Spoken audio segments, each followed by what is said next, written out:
Dan ƙwairon zamani production. Duk inda na je sai na dawo ba inda ya kai kasar Hausa. A nan ne an ka haihe mu. Duk inda na je komai daɗi sai na komo kasar Hausa. A nan ne an ka haihe mu. Arewa ina da dangina da abokaina na yarinta. Musa Kano da Adamu. Arewa ina da garkata kowa ya taɓa ta ina cin mai. Musan keshin ƙasar Hausa. Waɗawa wanda zai sara in zai sara to ya duba. Don kar dai sare ya tsane. Waɗawa wanda zai gyara ya yi gyaran kahin mutuwa ta yi. Shi ɗauki batu na madan mai. Mai gani yakan gane rana makaho ba shi gane ha. Jemage sai dare yayi. Makaho in na kwarai na shi gani na ya yi mai dibi. Haliza ne akan duci. Magana ce a cikin Hausa batu ne wanga na dan Hausa. Bahaushe ya san yara nan kukan kurciya jawabi na. Ka idan he mu kai sako. Al'umma a kasar Hausa mu tashi mu san mutuncin mu. Ganin mu hakan ga dai yayi. Sai mun gane darajar kanmu kahin komai shiyo daidai. Mu daina waɗa ƙasar Hausa. Sai mun kore san zaciya kahin komai shiyo zanza. A bar gaba mu so juna. Mutunci madara ne in ya bare san ba a kwashewa. Idan ma an kwashe shi kaji ba ƙasa ta ɗibo ne. Kowan mutu ba shi komowa. Batun da nake Da ɗan ƙwairo. juna mu rike. Mun ji ɗan ƙwairo. Ƙasa ta ce ƙasar Hausa ba za na zuba idanu ba. Ina kallo ana barna kuma in ja baki in yi shiruwa. Makara haƙin ƙasar Hausa. A nan ne an ka haihe mu ahalan mu suna ƙasar Hausa.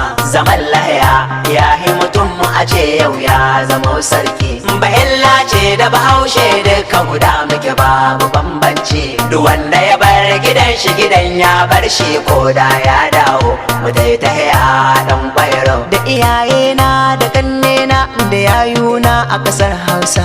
Ta ya zan bar kishin Hausa. Da makwabtana aminaina suna nan a ƙasar Hausa. Ta ya zan bar kishin Hausa. Duk wanda ya so uwa ta yi to sai ya risina wa ƙasar Hausa. Ta ya zan bar kishin Hausa. Duk wanda yake bidar jama'a sai ya tako ƙasar Hausa.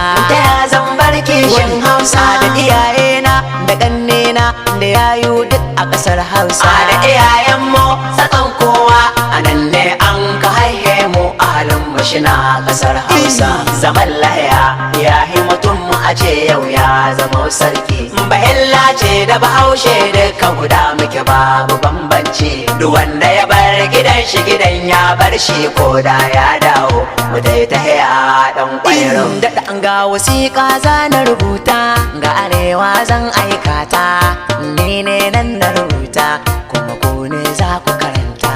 Arziki akwai a arewa, al'umma akwai a arewa. Sakacin mu mun lalace, dan arewa bai da nagarta. Matsalolin mu na arewa dan ƙwairo yau za na rubuta.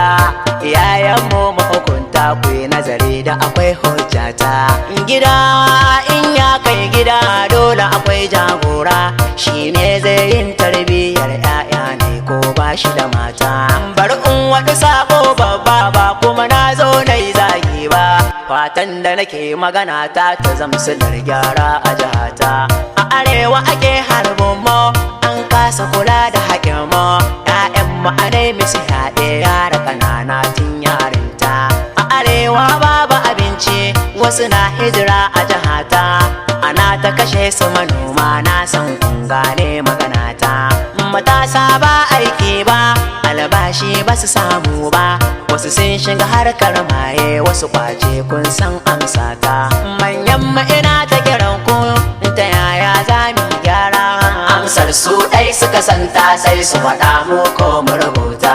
In dai su suka san amsar ya kyautu su duba arewa. Aikin mu yana bisa kan so ko ba daɗe Allah ku shina na. Batun da nake ɗan ƙwairo. juna mu rike. Mun ji ɗan ƙwairo. Sai mun tashi ƙasar Hausa hawaye za ya ɗaukewa.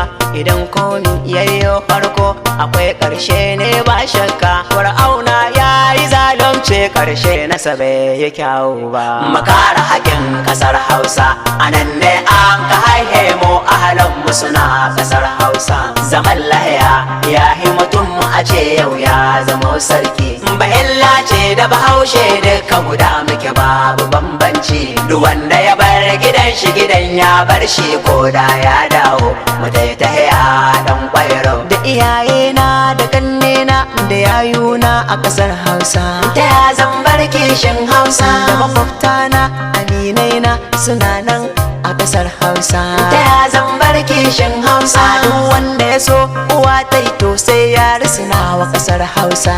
Ta ya zan bar kishin Hausa duk wanda yake bidar jama'a sai ya tako ƙasar Hausa. Ta ya zan bar kishin Hausa da iyayena da ƙannena da yayu duk a ƙasar Hausa. Da iyayenmu tsakan kowa anan ne an ka haihe mu ahalin mu shina ƙasar Hausa. Zaman lahiya ya yi mutum mu a ce yau ya zama sarki. Bahilla ce da Bahaushe duka guda muke babu bambanci. Duk wanda ya bar gidan shi gidan ya bar shi ko da ya dawo. Mu taitaya dan kwairo. Ɗan Zamani Production.